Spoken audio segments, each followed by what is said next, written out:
Well,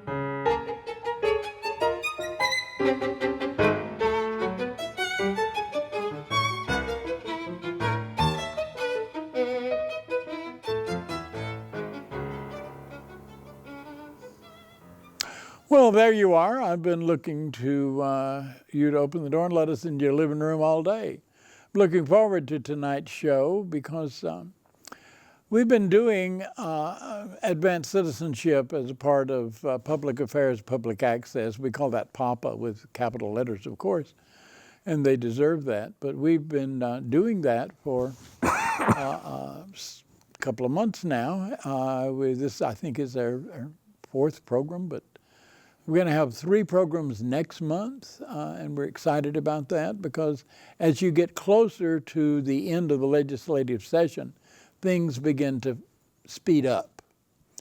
It's not that there's not a lot going on. I mean, if you went over to Austin and watched the halls, everybody be shuffling around looking like everybody's on a deadline. Nobody is. They've got the committee chairs appointed, and it looks pretty good if you actually analyze the list and you know who the players are. It's interesting that both the Senate committees and the House committees have a besprinkling of Democratic Party chairs, even though both houses are by a serious margin predominantly Republicans. And sometime in today's show, we're going to be talking about that transition and looking forward to that. Richard and I have come to a decision that our difference in our perspective is not as broad as we might imagine. I mean, you take the country boy and the city queer and you throw us on a radio show, on television show together, and we're talking about the Texas legislature. But the Texas legislature actually comes across looking pretty much the same to both of us, don't you think? To a degree, I have to agree. Yeah. It's just a little further, or is it really further from Lufkin to Austin than it is from Houston to Austin? Just a little. Just a little. Of course, if you have to come by Houston to pick me up, it becomes even further, and he's the one with a good road car, so that happens. Richard, you got any comment to make about previous shows we've done and how that's shaping out?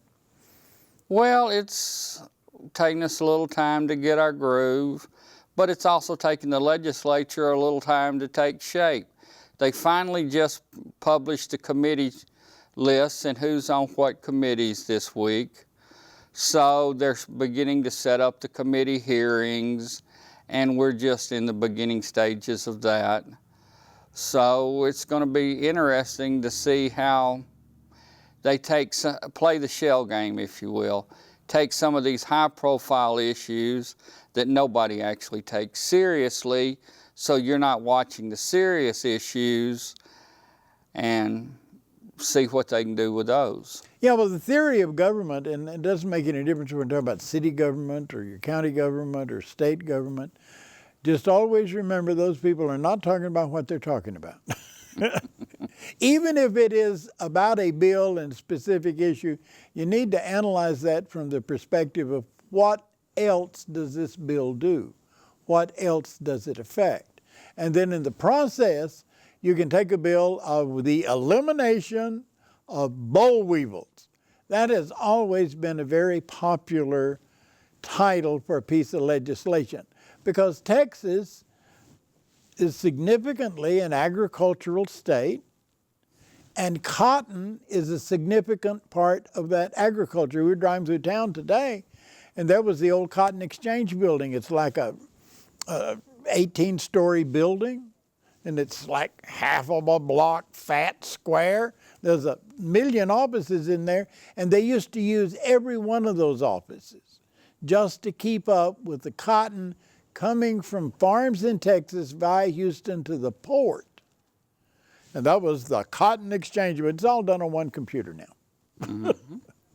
And that's just the nature of technology. That's true. But if you title a bill the boll weevil elimination bill, in the first place, they've been trying to eliminate boll weevils for, well, since the Egyptians started planting cotton, sometime way BC. because boll weevils are going to find cotton and going to eat it. And when they eat it, they spoil it, and you lose a lot of your crop. So boll weevil elimination bill. But you can put healthcare stuff in there. You can put education stuff in there. They put a whole bunch of criminal justice crap in there, especially enhancements of crimes. And so boll weevil elimination bill, all in favor, yay, all opposed. Nobody says anything, and it passes, and it ain't nothing to do with boll weevil. It's the shell game. It's a shell game. Now you see it, now you don't. Here you go. Which shell has the P under it? It's like the movie that Burt Reynolds and Dolly Parton did. Best Little Whorehouse in Texas. Yeah. Remember the governor singing? Yeah. Now you see it, now you don't. Little side. Did a little side. There you go. Welcome to the Texas legislature. Best song in the movie, right? As a matter of fact, Mark, our producer, who's the guy with the cameras and the guy that's created the backdrop we've got. How do you like the new images? Let us know. We're interested in that.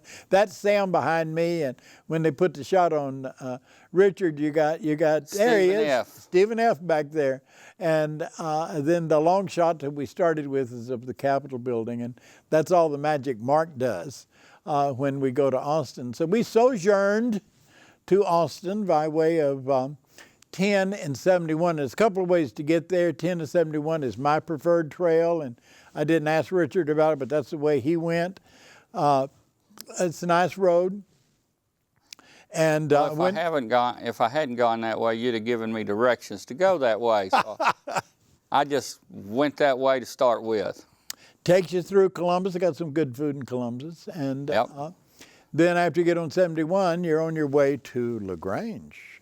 And somewhere between Columbus and LaGrange, Richard noticed, and I pointed out, that there were a few little bluebonnets, not a many, just a few, peeking through the tops of the other flora along the road. Now, before we get through going back and forth from Austin, that will be a landscape that could have been painted by a French impressionist. Mm-hmm. It'll be all different colors. It'll be beautiful, thanks to Lady Bird Johnson. And be sure and remember to plant a tree, a bush, or a shrub, or a bluebonnet on Texas highways. And did you know that the wildflower seeds in Texas are raised by convicts on a nursery on Lyndon Johnson's former property near Fredericksburg, Johnsonville and Fredericksburg? And so if somebody comes out of prison, where'd you do your time? In the garden with Lady Bird. Is a perfectly legitimate and acceptable answer. And those boys know that they got it good. So they go over there and work there. And the only reason they don't have women doing it, because they're afraid that the boys will figure out how to get to the women, and that would create birth responsibilities for the state of Texas right there. Mm-hmm. But we sojourned over there to interview State Representative, now retired, Debra Danburg. Debra and I have been friends since she was an undergraduate at the University of Houston, and she was a precocious undergraduate because she was not really old enough to be in college, but she was going to University of Houston, and we met in Jim McCarry's sexual behavior class. And she got involved in campus politics, and she liked that so much she let that spill over into real politics. And for many years, I think she said 10 years, she was Ron Waters' state representative's administrative aide. And then she got elected to that very same House seat and served for 22 years. Here is our interview with Debra Danburg. Debra Danburg, you served in the Texas House how long? 22 years. 22 years. Well, 22 as a legislator, and before that a legislative aide, and before that a lobbyist for the Texans for the Equal Rights Amendment. So you've been hanging around the building a long time? Since childhood. And when you first went, it was basically a Democratic institution. It was a Democratic institution, but it was predominantly rural, particularly the people in power. Most of the committee chairs were rural Democrats, conservative Democrats. So this was like Dixiecrat Very mentality. much. It was Democratic Party had two branches, a liberal and a conservative branch. Right. The liberals were primarily urban representatives. Correct. Correct. And the conservatives were primarily rural, but there was crossover. And there was not that much time since they had made it single-member districts for the legislature. So prior to that, there would be, 5 different legislators all running in what was essentially a Senate district's size. And when that breakup occurred and we went to single-member districts, that's when we started having minority legislators and more of a striation, more of a diversity as far as people's attitudes and experiences and voting records. From a participant's standpoint, Right. was there significant difference between conservative Democrats versus liberal Democrats and the Republicans versus Democrats? Not so much. In fact, it was so nonpartisan, I wouldn't even say bipartisan, that occasionally I'll think back to somebody who helped me on this piece of legislation or that piece of legislation and literally can't remember which party they were in. Didn't make any difference. It really didn't. That has changed. Oh, dramatically. And a lot of that change has been since you retired from the legislature. Really, my retirement was almost the bellwether for starting off the big change. Tom DeLay had done redistricting in such a way as to get rid of me and a few others of the progressives in leadership roles, particularly. And they were doing it in great part to help Tom Craddock get elected Speaker. Hi, puppy. So the people that are there now face a more polarized environment than you face. Oh, definitely.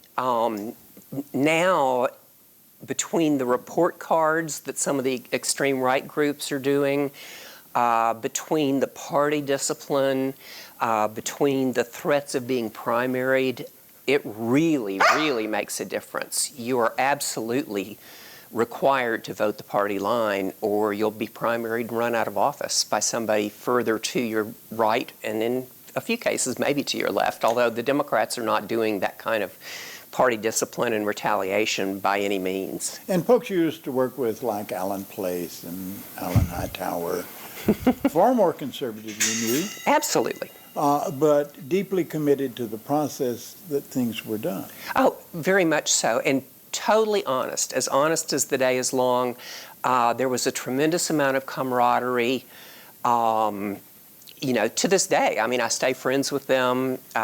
Just recently, I was at a luncheon with a couple of their wives. From some of the folks back then. Even Warren Chisholm, a Republican. Oh yeah. We got who was along actually great. the enemy at the time. Well, on the issues, there but was a congeniality. Honest, nice, caring, not wanting to do anything to hurt people. His goal was not to get back at people or hurt people. He just had a very different worldview of what it is to protect people, what it is to, right and wrong, and his, reading of the Bible is different from and a lot of the people I know. Constituents to keep happy. Oh yes, and his constituents agreed with his more regressive points 100%. And then we have folks like Madden, Jerry. Absolutely. Jerry Madden, Jerry liked to say, I come from the most Republican district in Texas, Plano, Texas. And Jerry was the first member of the Texas legislature to join the Tea Party, and nevertheless, he was primaried. He was primaried. Yes, somebody to the right of him, because he was so reasonable and so good on his prison reform legislation, and ran his committee when he became a committee chair so fairly that he was challenged from the right by the Tea Party. And to a large degree, we miss folks like that. Tremendously. There were more times than I can tell you when I could go to someone who might even be the author of a really negative bill that would hurt people I care about and give them the reality of the effect that their bill would have, and literally get them to pull their own bill down or soften Open it their up. desk drawer and drop it in, never to be seen again.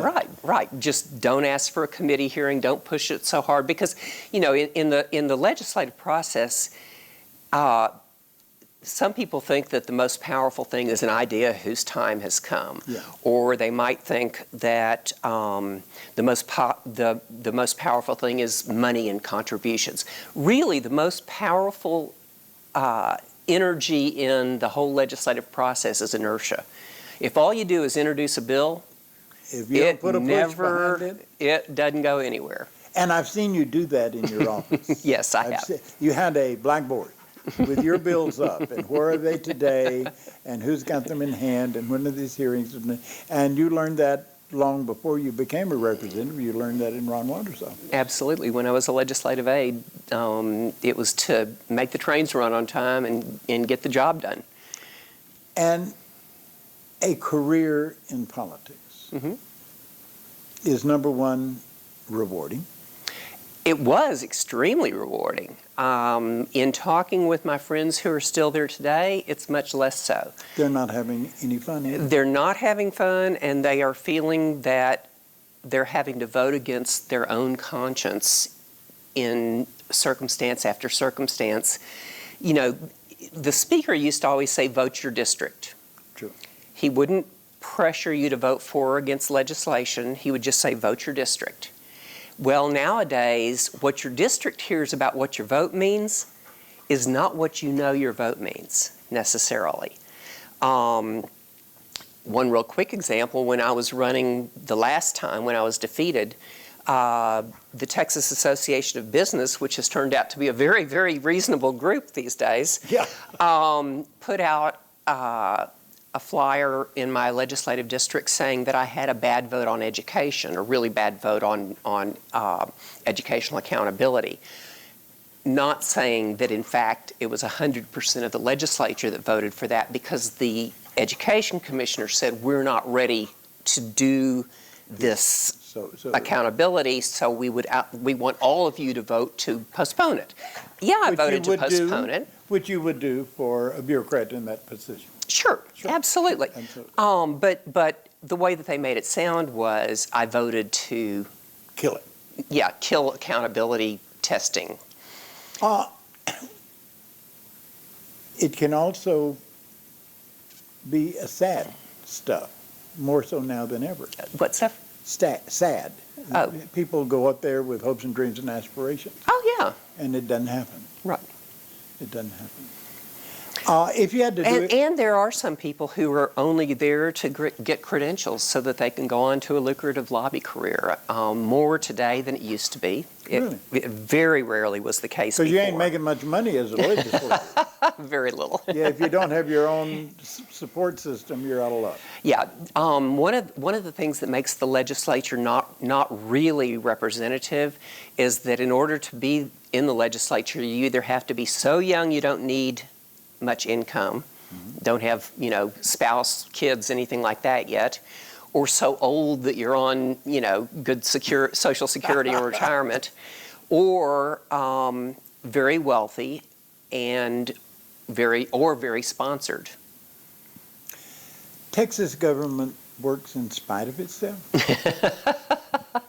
To a great degree, but Texas, regardless of ups and downs in the oil business and so on and so forth, Texas has more resources than most countries. Yeah. So it's really, really hard to mess up so badly that Texas doesn't, keep running fairly well.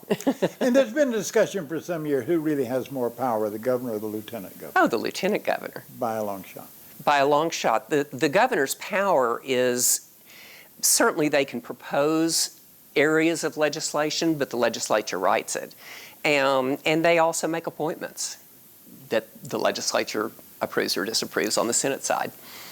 Well, that office, and you've been there when, like, Bob Bullock was there. Oh, yeah.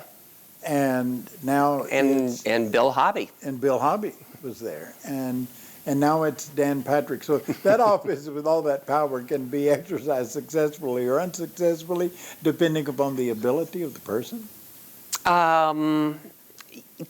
Quite so, but even then, I was also there when David Dewhurst was in that office. Dewhurst and Hobby and Bullock were all brilliant strategists. They were really good to work with. They cared about the members. They cared about the members, serving their districts. They cared about the process. They cared about the product and the results and the failures. I don't know Dan Patrick very well. I've been interviewed by him for his radio stations a few times, but it appears to me that he cares more about ideology than he does the individual members and districts and constituents. Or the operation of the government, for that matter. Right. What about the Speaker of the House? The Speaker of the House is a great guy. No, I'm talking about the history of them. The position. The Speaker of the House is probably the most demanding job in any area of government. The Senate only has to wrangle 31 people, the lieutenant governor.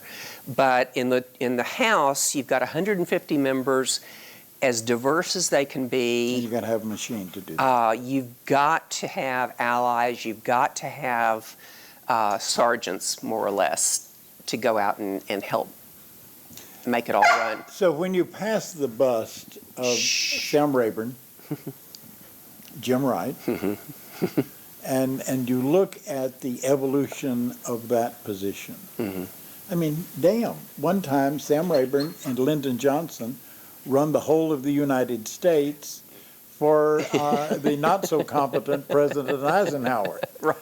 And run it well and to Eisenhower's approval. Absolutely. And so to train for that big of a job as a Speaker of the Texas House, it must be a serious course of action. Absolutely. Absolutely.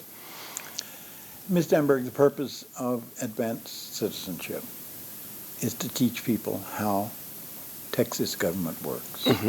Thank you very much for giving us a basis from which to work from.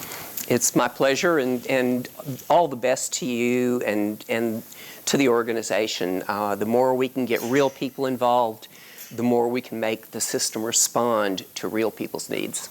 Thank you, ma'am. Appreciate it. And there we were in Austin, Texas, with one of my favorite people in the world, Debra Danburg. And you can obviously tell Debra and I could communicate, but I told her, I'm not Ray Hill for this. I'm just a generic Lois Lane asking questions you answer. By the way, you can join us in the conversation because the phones are open from this point forward. And the telephone number will appear at the bottom of your screen, and you can see that and participate. And so feel free to do that if you want to.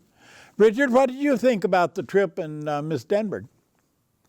Well, I've met Debra Danburg before, and I have high regards for her. In fact, she helped me out with an issue last fall in dealing with state bureaucracy.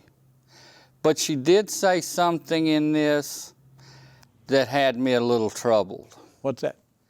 She was talking about how people can survive in the legislature. And she talks about, being young and things like that doesn't bother me. But when she says they have to be sponsored, it's like, okay, if somebody's in the legislature and they're sponsored, they're responsible to that sponsor to deliver whatever the sponsor wants to the detriment of others. Sure. And that makes me a little nervous. The base pay of a Texas member of the House of Representatives is a little over $6,000 a year. You're going to live on $500 a month? Is that how that works? No, that doesn't work that way. So unless you've got it, and actually some of the younger members of the legislature, because they were obviously from a different part of the state, the definition of qualification for a Texas legislature is a registered voter living within the district. So if you come from Cut and Shoot, or you come from Seguin, and you're 22 years old and you make it to the Texas legislature because you can pull off a little extra politics, you might, instead of having an apartment to live in Austin, or a house, you might bunk out in your office. Yeah. A lot of them do that. There are showers in the building. It's attached to what? And they have a fleet of pull-out couches. Yep. That they can supply. And that's what most legislatures do. Not most, but a bunch of the kids do. Yeah. Because I don't know how you do with couch surfing, but that gets to be pretty painful if you're my age. But basically they do that. Then there are, of course, the folks my age that are on Social Security, disability, and food stamps, and we can make it.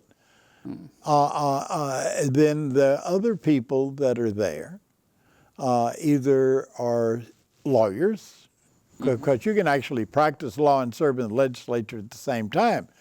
As a matter of fact, you attract clients that want their cases delayed because there's not a district judge in Texas that is going to force a legislator to go to trial in the middle of the legislative session. It ain't going to happen. So if you got a bad case and you want to delay it, you hire a Texas legislature to represent you, and there's a little extra fee for that. And so if your case is scheduled to come to trial in January, you run down and hire a legislator, and that's your main lawyer. Well, you don't have to worry about that case until the end of May. Actually, a little bit beyond. Yeah, some stretch time there. Yep. So the deal is that otherwise, if you are a major petroleum company, you will sponsor a legislature to make sure that your stuff gets carried. Now, that don't pay off big time first time you send them. You send them to the legislature, and they've got to be there a few years where they have enough seniority to be able to affect anything. But yeah, there's sponsorship going on. Yeah, and if you remember with the fracking that was going on in central Texas, you had water pipes that were catching on fire. Yeah. Because it had so much gas in it. It was off-gassing methane. It's coming up through the soil and getting everybody's water. Actually, there's a well on my ancestral family grounds where some members of the family actually own service rights, and you can set fire to the water from the well. So, and if you're sponsoring your local legislature, or legislators, excuse me, Yeah. then he can co-sponsor a bill and basically shove it in a drawer, and it never sees the light of day. Sure. Well, in the process of lobbying, sometimes you want to go get a co-sponsor for a bill that you oppose. So that exact thing can happen. Because remember, Debra said it's inertia. If you've got a bill in the hopper, you got to push it to make it happen. If you don't want it to happen, just kick back and it won't happen. So you get a co-sponsor in there, and some people throw so many bills in there they don't know where they are. They don't have a blackboard big enough to keep up with them. So an effective legislature limits their production to under 10 bills. And when people come with them, say, I want you to do this, I want you to do that. In the first place, you got to decide whether you want to do this or that. Second place, are you willing to work for it? But if you want to make them happy, you sponsor that bill, throw it up into the hopper, and then forget that it's in the bottom of your left-hand desk drawer. That's the way that goes. Do you mind if I tell a little story? It was I was a lobbyist for the adult industry one time, and they wanted to change the age of the dancers from 17 to 21. Well, I went to my clients and I said, look, a woman can't sign a contract until she has reached her civil majority, and that's 18. Now, she can have consensual sex with somebody at 17, and you've been banking on that age, but how many of you actually have contracts signed by these women's mothers or guardians? Well, they said, all right, spot them 18. So I spotted them 18. And my opponent was Sue Schechter, right here in Houston. Mm-hmm. She was going to, she was seeing a guy that's a big charitable organization in town. I don't know what their relationship was, but they wanted it to be 21, I think, because his daughter was dancing in the club at 19. So they make it 21, cut her off for 2 years. And Sue knew what she was doing. She knew the rules. And so she attached that bill to everything in the Sun. So I'm not having any luck blocking that bill in the House. But I got Ike Harris, Senator Ike Harris. And no matter what happened to that bill in the House, it was going to Ike Harris's Senate committee. She could put that on the boll weevil bill, and it would go to Ike Harris's Senate committee.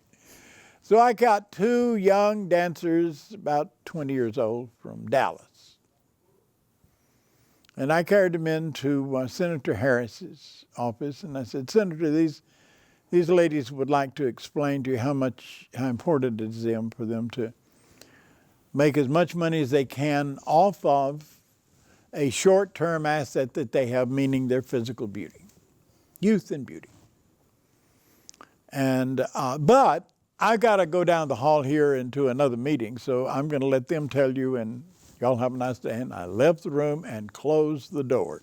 Now, I don't know what happened to there, but that bill did not get to the Senate floor. I was thinking of that story when you were had brought that up a minute ago, but was your story. Yeah. I could do that story, and that, I guess you'd call that a piece of sponsored legislation. But I killed it that year. I lasted another couple of terms. I brought on the bacon.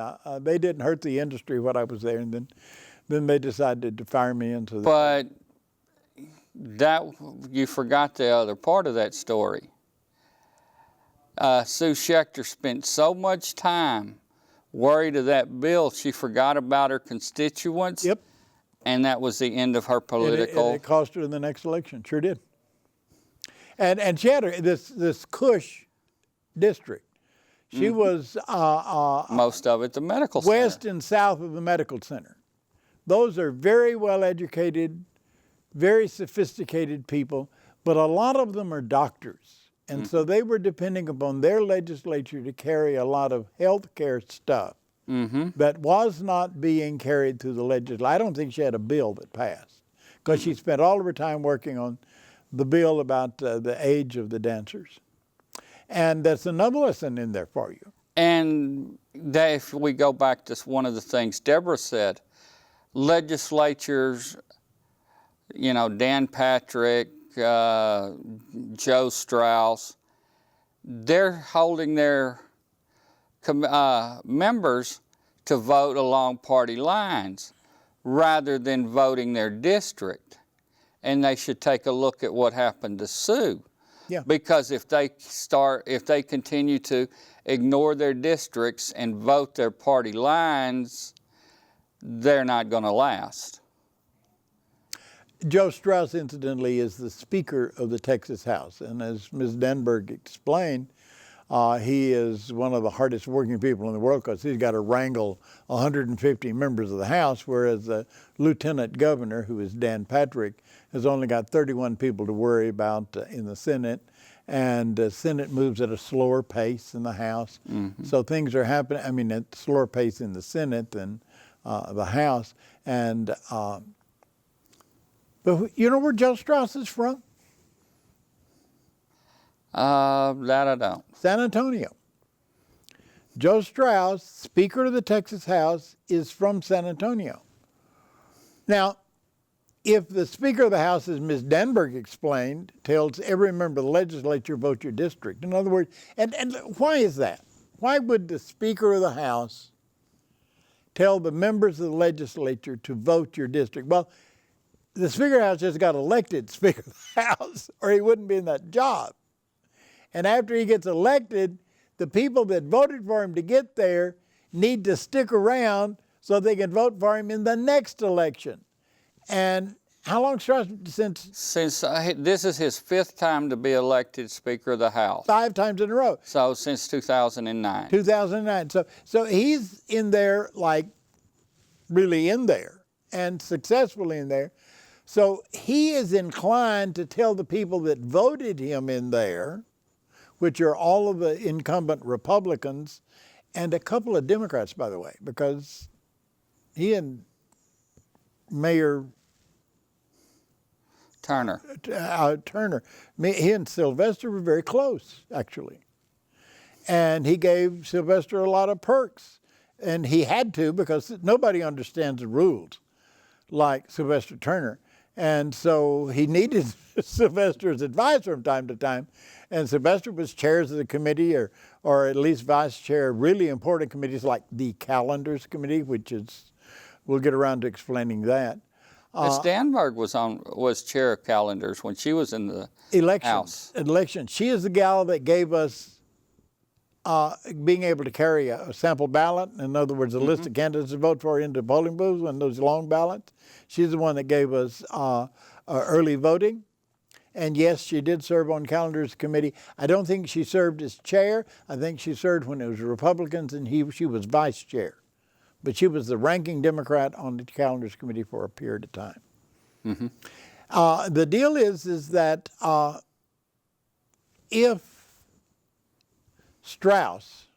Joe Strauss, is telling everybody, vote your district so you keep your position so you can help reelect me in the next election, which makes sense. Mm-hmm. What about his district? He's from San Antonio. What is the biggest industry in San Antonio? Is tourism. You got the Alamo, you got the Riverwalk. The whole city is designed around bringing people from multiple countries and maybe continents into San Antonio to have a good time. What about this potty bill, this bathroom bill? What's the deal with that? Well, if it passes, it's going to affect tourism because there are gay couples going to go on their honeymoon. And they want them to be able to come to San Antonio because that's good for business, right? Correct. And what else is kind of headquartered in San Antonio? The Texas Manufacturers Association. It's not in booming Dallas and booming Houston, it's in San Antonio. Why? Because it's easier to run their organization from the center of the state than somewhere else. And so they're headquartered now. What about the Chamber of Commerce? San Antonio again. Why? Because it's a hub airport. They can get in there cheap. They can visit. They can have their conferences and do all of that. So San Antonio's important industries would be directly affected by Dan Patrick's potty bill. So here Dan Patrick is over there flapping his arms and waving his hands. So we gotta make sure everybody's got birth certificates so we can tell which bathroom they're going to go to. The big businesses in Texas don't think this is an issue that they want to get into. Nobody thinks this is an issue. Except Dan Patrick. This is the world famous shell game. They've got everybody looking at this bill because it's newsworthy and it's different and it's not things people see in their normal lives. But once you get outside of Austin, nobody actually cares. But if they can keep everybody focused over here, nobody's watching what's going on over here. And as long as they can do that, they can do what they want over here. They can pass whatever legislation, they can sneak whatever they want, because you're over here watching what the other hand's doing with, i.e., the potty bill. And to a degree, that's the media's fault. Why don't they kind of look at what else is going on than just the potty bill? Well, at the end of the day, nobody outside of Austin or outside of Washington, D.C. actually cares. None of them actually spend that much time worrying about who's in the stall next to them when they're going to the bathroom. I mean, nobody actually goes around and cares. You mean there ain't no pecker checking going on? No. Well, that's a relief. I would embarrass myself as much as the president. That would be difficult. Do you see that in the middle of our screen right now? That is the eye of Texas that is watching you. Okay. Oh, no, that's the dome. I'm sorry. It just looks like the eye of Texas. No, you're right. But then everybody is a little bit parasitic. And by that I mean, while they're using the potty bill to distract attention from this stuff, other people are using the potty bill to muscle up politically. Because if passed, and there's not really that much chance of it passing, but if there's no chance of it passing because nobody cares. If passed, it would affect these lives of people. So then the people that work with those people want to get them all fired up, not because of the potty bill, but because of the politics in 2018. Mm-hmm. Which is actually Trump shooting himself in the foot nationally. It is Dan Patrick shooting himself in his foot in Texas, and Joe Strauss as well. Because if they do get it passed in some form or fashion, they're going to have everybody else so irritated that this is what you did? We sent you here to do what? And all of a sudden it's like, oh, what did you solve any of these? Oh, no, we were working on this. And they're like, why? Groups of people can be panicky and be stupid. Individually, not so much. And last time I checked, you didn't go en masse to a voting booth. You went in there by yourself. One to a box like dead men. There you go. There's a lot of reality in what you say. By the way, feel free to give us a call. The telephone number is about the screen, 713, I can't read it, Richard. Can you read it? 713-807-1794. All right. Give that a try. Give us a call. We've got a few minutes left in the program. We're glad to have you join us. If you have any questions or if you have any comments, you can't change the subject because we're talking about Texas legislature this whole series.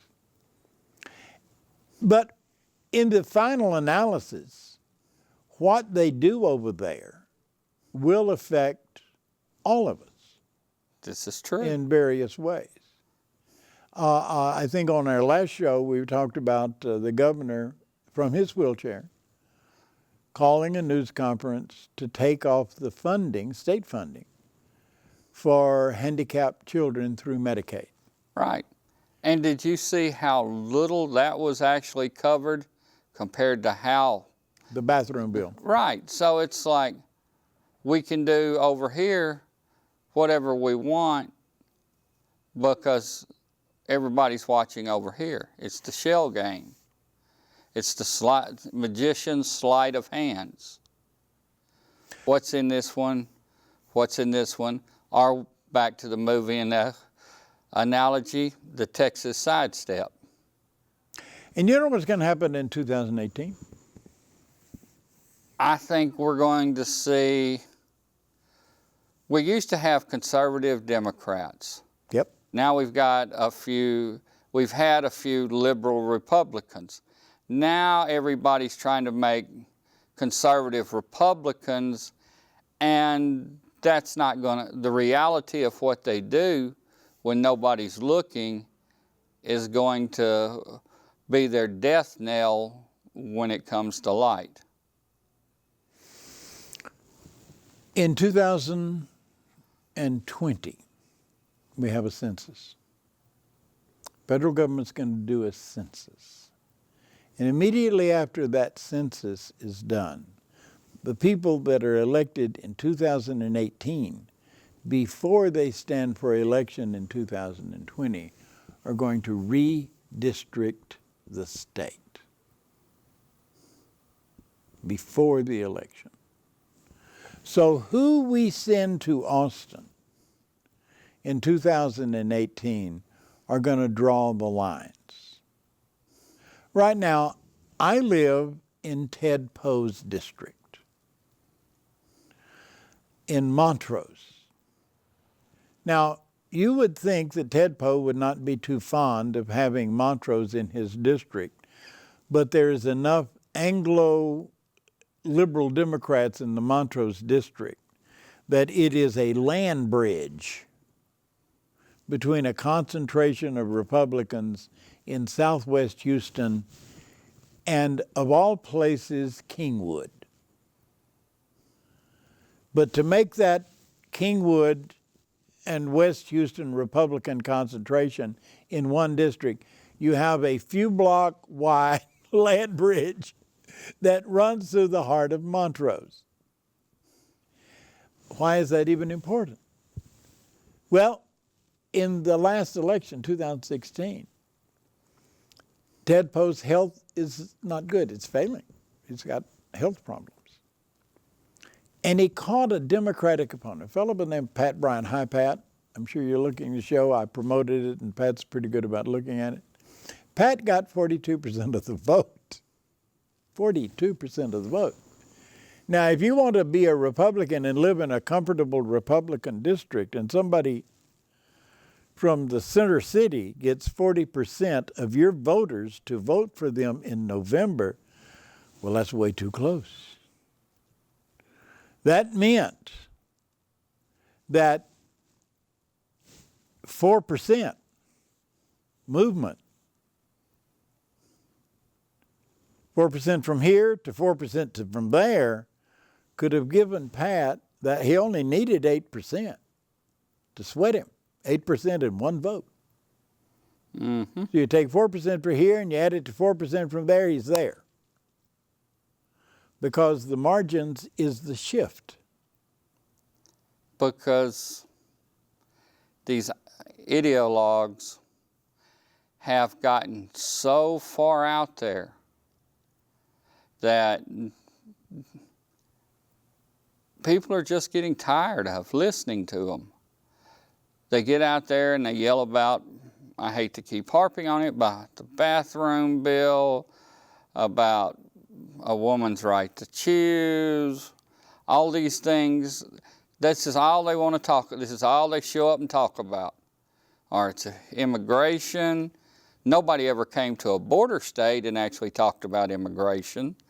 Well, I mean, when it comes harvest time, there's no shortage of Spanish-speaking people in the fields in and around Angelina County. It's anywhere around anywhere in the state, or New Mexico, or Arizona, or California. And if you're in the chicken pick plucking business, there is a lot of folks in there with real small knives cutting up them chickens. Mm-hmm. And when they talk about immigration in New York, they talk about immigration in North Carolina, they talk about immigration in Nebraska, and all these places that aren't a border state, because here in the border states, we know they're clueless. And he spends all his time worrying about all these other things instead of, hey, how about worrying about who's picking my crop in these 10,000 acres I've leased, and I have a payment due at the bank at the end of the harvest, but my crop's rotting in the field. They're not really caring about who's going to what bathroom. They're not caring about, well, who's going to an abortion clinic and who's not. They're cared about how am I going to make my bills because I don't have anybody to work in my fields. Because the worst thing in the world is tomatoes rotting on the vine. There you go. And so all these Republicans who are, and Texas has more than its fair share right now, are sitting up there worrying about all these things that's not doing anything for us. That's not helping us. I mean, let's face it, immigration coming across the border to work in the field has been a wink and a nod situation. It's had to be. Since they came up with the term immigration. And the person that understood that better than most was a fellow by the name of, who was Lyndon Johnson's vice president. Humphrey? No, I'm talking about from South Texas. He ran for vice president and didn't get elected. The senator, why have I got a mind block? But he owned ranches in the valley, and that's how he made his living off of that. And nobody accused him of paying undocumented workers. That's the way it worked. And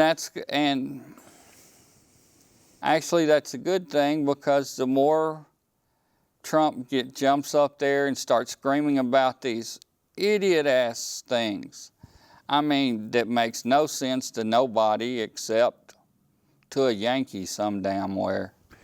Well, it's going to drive, whether they want to or not, it's going to drive the Republicans in the border states completely out of business.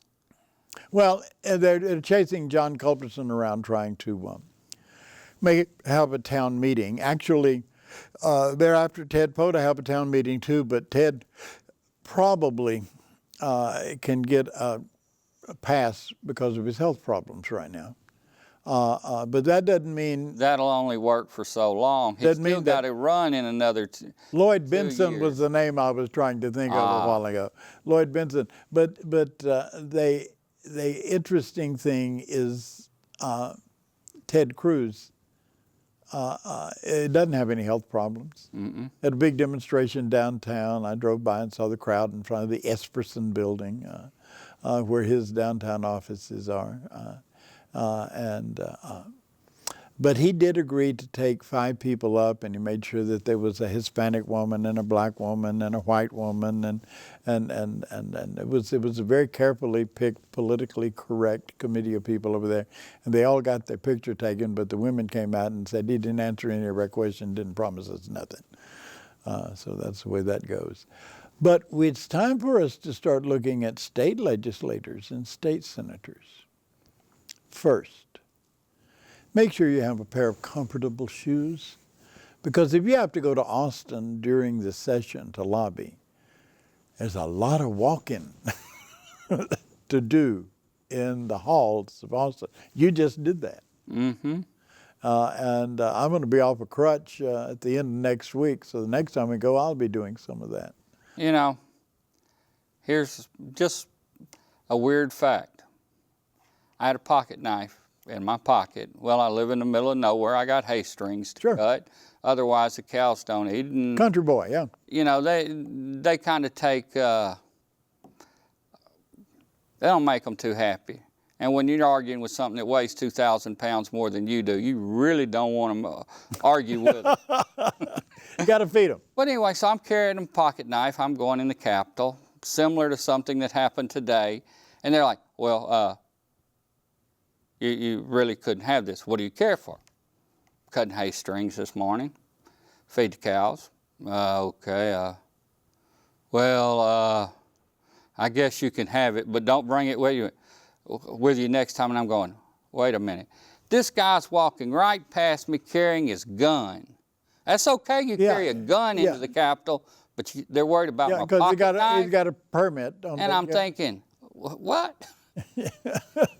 It's okay if, I guess I should have grabbed a gun and took it with me. That's okay, but I can't take my pocket knife. You're going to have to learn to shoot them strings with a gun. Must be. But I want you, the audience, to get comfortable shoes because you're liable to have to go up to Austin. And there are a lot of stairs, because don't try to take the elevator. It takes forever. I'll get you a voter registration card, put it in your pocket, learn how to read it so that you know what district office to go to. It's on your little card. It tells you what your state representative is.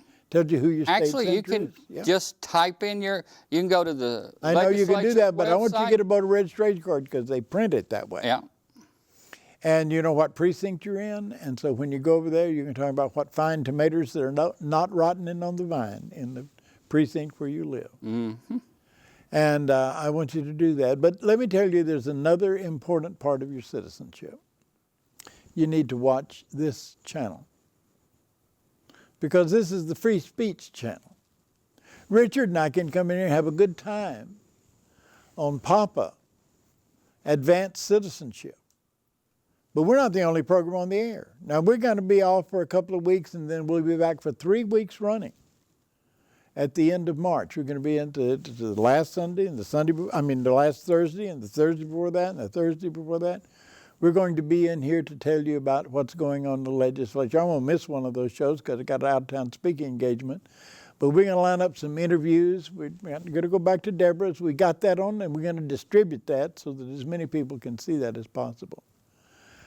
But this program has information that you're going to need to know if you care about what laws and things they're doing in Austin that will affect you directly.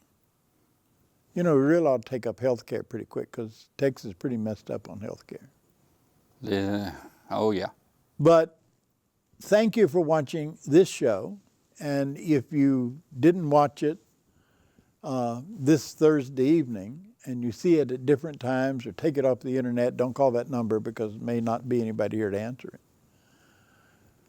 But remember to tune in on Thursday nights about 6:30. That's when Papa's here, and we've got most of those shows between now and the end of the legislative session. Get your voter registration card.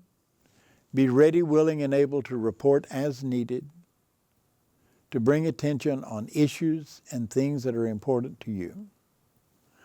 This is, after all, your country, and heaven knows you don't want to try to take his Texas away from Richard. He's a big boy and can protect that. And I have part of it too. And if you're watching this program in Texas, this is your state.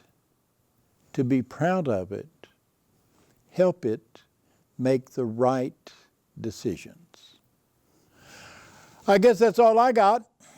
Well, remember, Texas is advanced citizenship. If you don't use it, you will lose it. See you on another Thursday soon.